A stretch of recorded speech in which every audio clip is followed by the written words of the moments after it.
CTR Media Network is now accepting new podcasters to join our growing network that's reaching 350 million global listeners. Have you heard? CTR Media Network offers podcast production, podcast training, distribution, and product placement. Book us for your next event or schedule an interview with CTR Media Network podcasters today. To learn more, go to ctrmedianetwork.com. Have you heard about Book Authority's best new podcasting book winner, which is Dr. Tina J. Ramsey for her book, The Power of Podcasting, Unlocking Tips and Strategies for Podcasting Success. This book is your podcasting coach in a book. She is sharing so many strategies. This book reached number 1 twice on Amazon for new release and best-selling book. So go ahead to ctrmedianetwork.com to purchase your copy today, or simply place your order on amazon.com today and unleash the power of podcasting.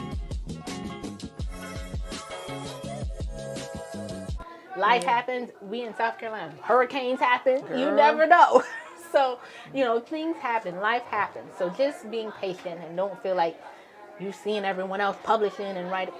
Your journey is, I always tell authors, every writing journey is different and unique to that writer and even that book. All my books have different journeys, even though they're from the same author and writer. They all have different journeys. So just, again, be patient with your journey and know it's going to look different, and that's okay. I know with all this shit she just said, you guys are just bubbling over.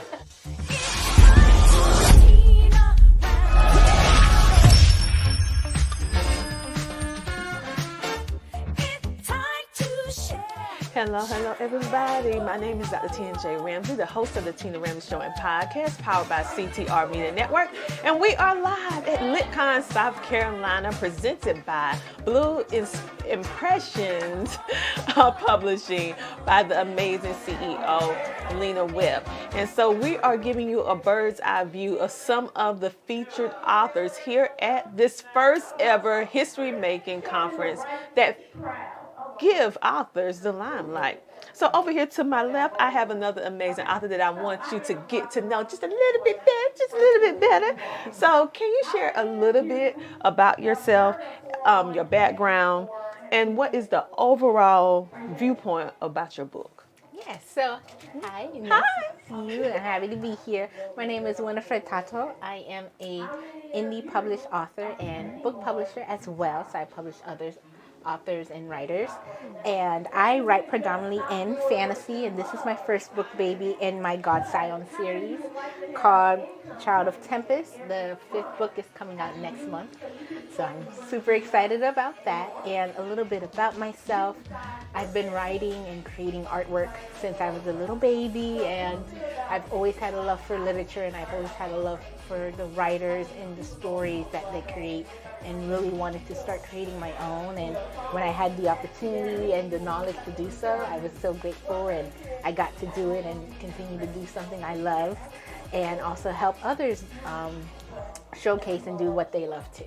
That's wonderful. So what inspired you to write this book, and how or what type of impact do you want to make on your readers? Because the genre that you pick is something completely different. So I'm curious to know what inspired you to write in this genre. Yes, so I always say I'm a blurb or a black nerd. So I've always loved fantasy and animation, anime, cartoons. They've always been a big part of my life. So getting to just explore my imagination and my love of just creating and making these new worlds and inviting people into them have always been a love of mine and a passion. So being able to then take these experiences from my own life and people I've met and really create characters that feel real, but also not, because they ride dragons and travel through time and space and battle gods and goddesses. So there's still that element of fantasy and whimsy, but these are characters you can understand because these are struggles that people go through, and you know that people go through too.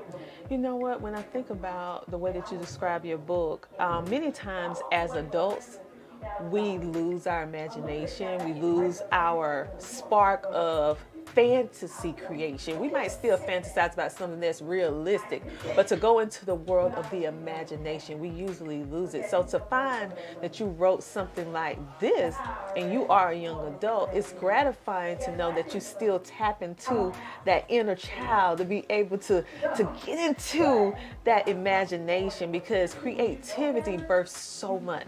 So I'm like, when I heard you saying the dragons and all this, I'm like, ooh, when the movie coming out? Hopefully soon. I'm like, ooh. I said, that sounds like some good, a good show, you know. Thank so you. I'm like, I know my kids will love it.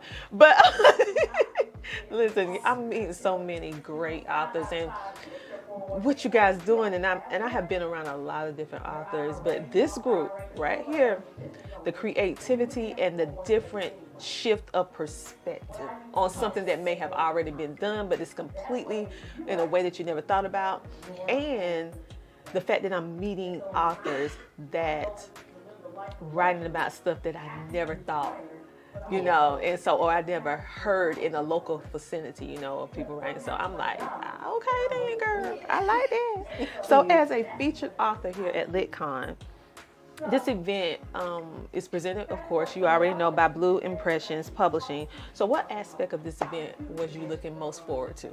I always, whenever I do book fairs or conventions, it's mainly meeting other creatives, because you get to learn so much from them, and you get to, I like to get more books, so I get to get new books and new stories.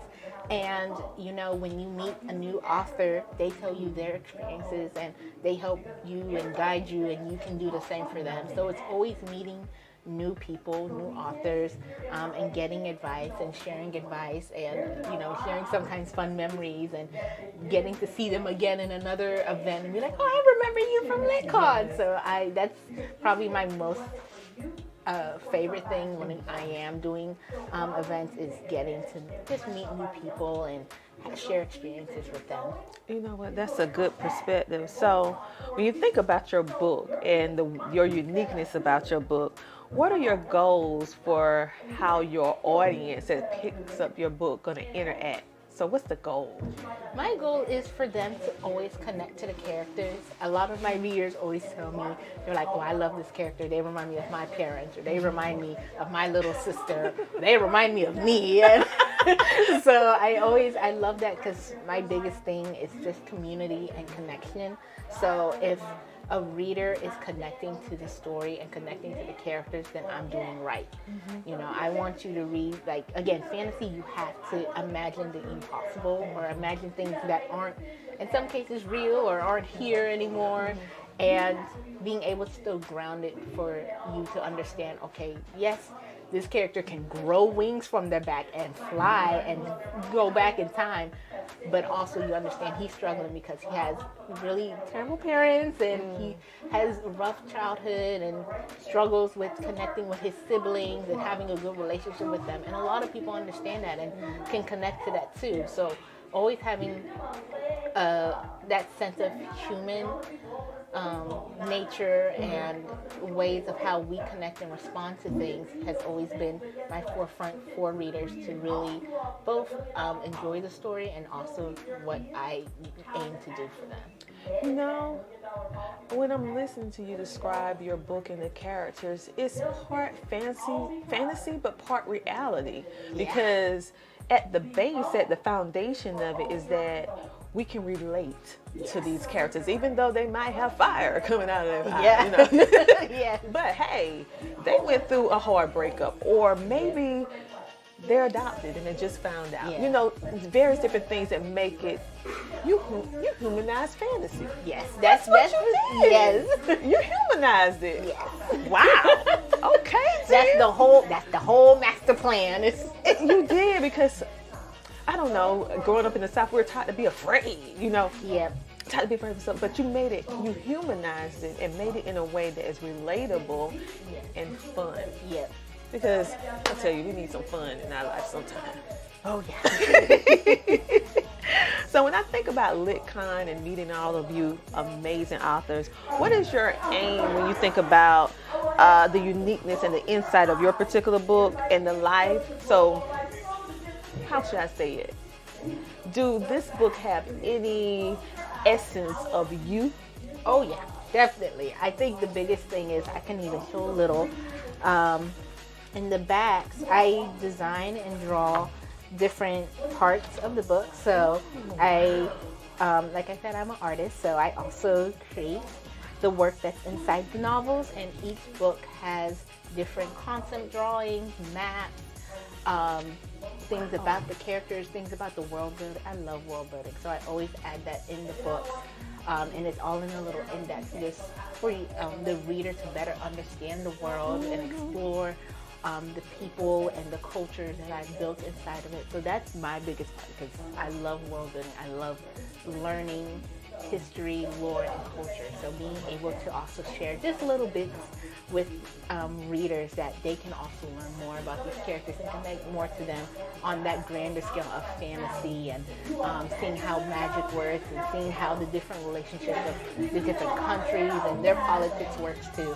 So that's, I would say, the back of the book is really the most winning, because I'm like, oh, look at this, look at it, look at this. Like this is what this looks like, and this is what this is designed for. So I say that's the biggest part. That's unique in itself. Okay, like she has maps, she has drawings, she has fantasy, she has reality. And what I feel like once the readers read this particular book, it will unlock or open that box of creativity within themselves. Yes. Because sometimes you have to read it, have to be guided, have to be led in order for you to say, it's okay. Yeah, you adult. Yeah, you might have some children or something, but you can still have a fantasy. You can still dream. So I love the whimsicalness, the fun, the carefree is what you describe, and I love the maps and the drawings. Thank you. Okay.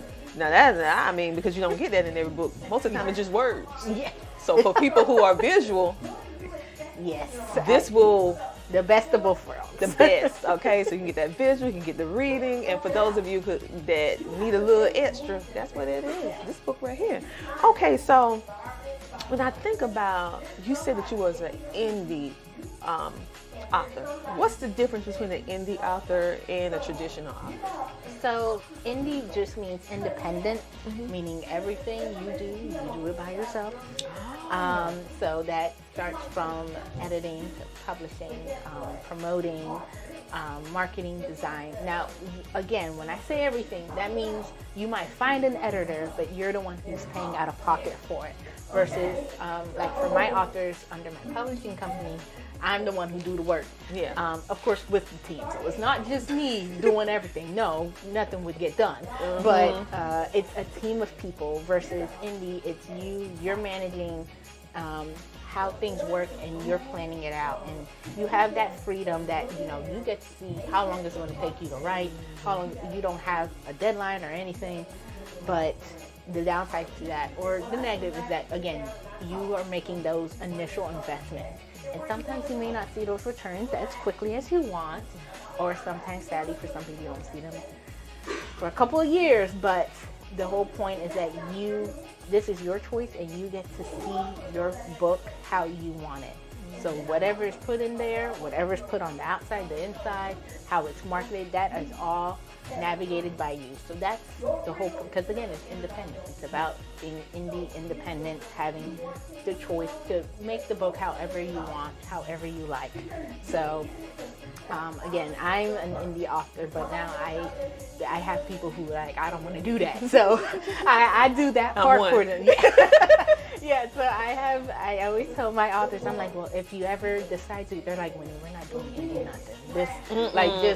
I do monthly meetings with them, and we go through like, what is our goals for this month? And they're like, yeah, you think I'm gonna do this on my own? No. They're like, They're like, no, you got this. So yes. So again, it's not for everybody. So there's always options like hybrid publishing, like I do, or again, querying to traditional publishers as well. But I loved indie publishing because I'm very meticulous, and I knew what I wanted and how I wanted things to look. But again, there are people like us and Blue Impressions that they'll do it for you, and they'll help you, and we'll guide you through it.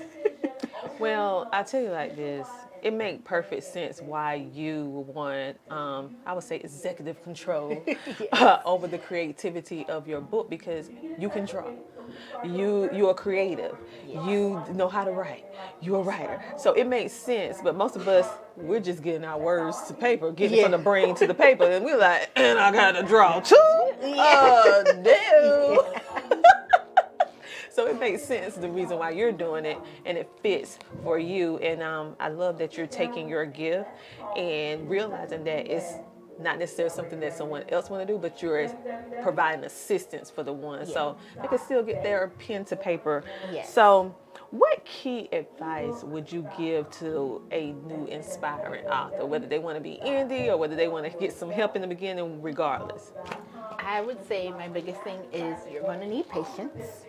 And that's patience with yourself, patience with your writing. Sometimes it takes you 10 years to finish that novel. Sometimes it takes you 2 weeks. Sometimes you inquiry to agents and it takes them 4 months to get back to you. Sometimes it's a year.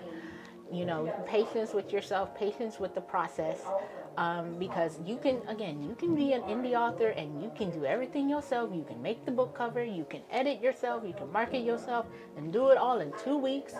And you might still have to wait for readers to find your book, buy them, read them, review it. That's still time too. So it's all about patience. And again, first thing is always having patience with yourself, and don't feel you need to rush this. You know, every day there are thousands of books that are being published and promoted and written. So don't feel you need to, it's going to happen. The book's going to come when it's time for it to come and be out there in front of the public. So just have patience, know the process is a process like everything. It takes time. So, you can't plant an apple tree seed and expect it to bloom and grow apples in a month. It takes time and nurturing and care. So just have patience with yourself in the process. I think that would be my biggest thing. Great illustration about the apple tree. Because no one plants a seed and whatever it is come up the very next day. It takes time, care, nurture, doing all kind of different things in order for it to grow. And then you have the environment. The environment, maybe it's stormy, maybe the soil's bad, maybe you have to start all over again. So again, it's all a process. Just think of it like growing a tree. Sometimes the tree dies and you got to replant it again, or you got to move it because you're moving. Life happens. We in South Carolina, hurricanes happen. Girl. You never know. So, things happen. Life happens. So just being patient and don't feel like you're seeing everyone else publishing and writing. Your journey is, I always tell authors, every writing journey is different and unique to that writer and even that book. All my books have different journeys, even though they're from the same author and writer. They all have different journeys. So just, again, be patient with your journey and know it's going to look different, and that's okay. I know with all this shit she just said, you guys are just bubbling over.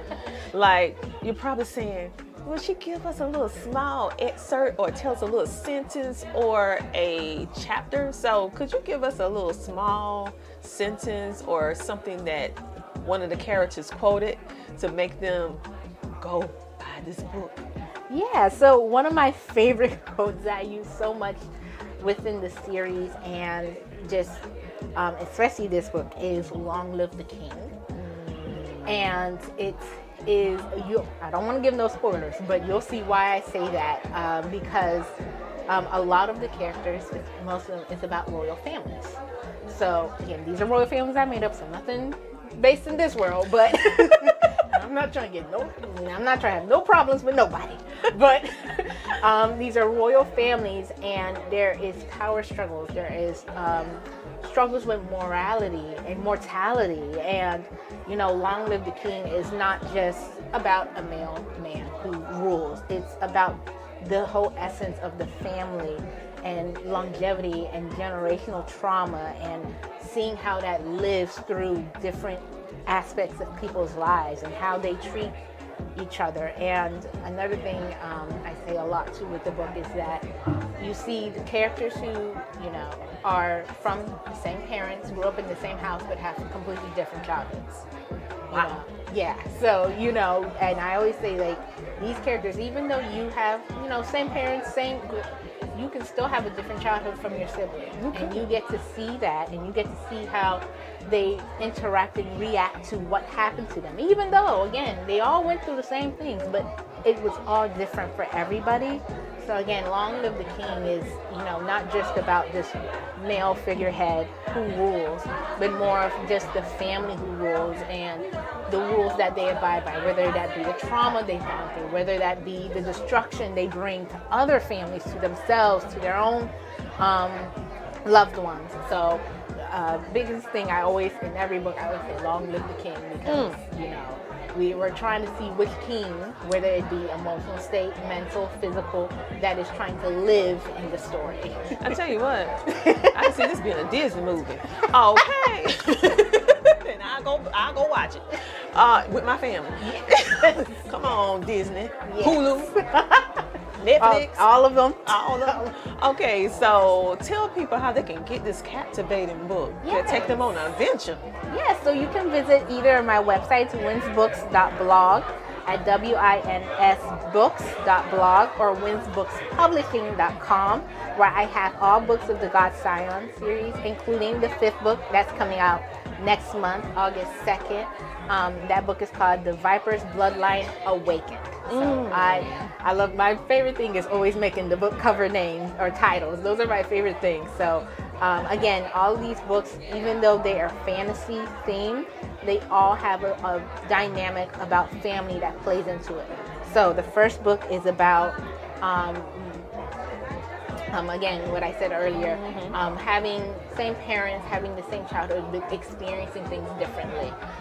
Second book is really about brother ties and bonding, so on and so forth. So again, winsbooks.blog or winsbookspublishing.com are where you can find my books, and through those links you can find them on Amazon, Barnes and Noble, Books A Million, all the places sell books. All the places. So thank you so much for stopping by the Tina Ramsey Show and giving us a bird's eye view of this amazing, captivating, helping adults tap back into their youngness, childhood, but also helping the young ones be able to hold on to it. Yes. Okay, so I see a lot of different things that this is one that can bridge all the generations back together again. Through the wonderful world of imagination. Okay, don't get me started. On this note, you guys have a great, amazing rest of the day. And thank you for being here today. And check out her book, where all books are sold. But go to her blog. Go there first. But anyway, you guys have a great, amazing rest of the day. Talk to you later.